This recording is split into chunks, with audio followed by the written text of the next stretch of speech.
Buongiorno e ben ritrovati con l'informazione flash di New Sicilia. Vediamo insieme i titoli più rilevanti della mattina.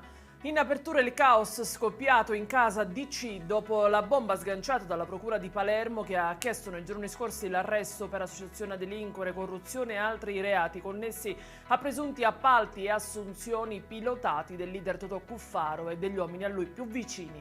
In queste ore il legale dell'ex governatore siciliano ha revocato il mandato perché è antiegli citato negli atti di indagine.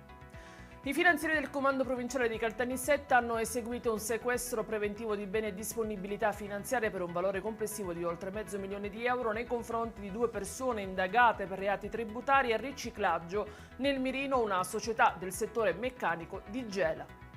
E sempre i finanzieri, questa volta di Palermo, hanno scoperto un mercato ortofrutticolo abusivo alla Zisa, 11 i lavoratori in nero e 6,5 le tonnellate di merce sequestrata.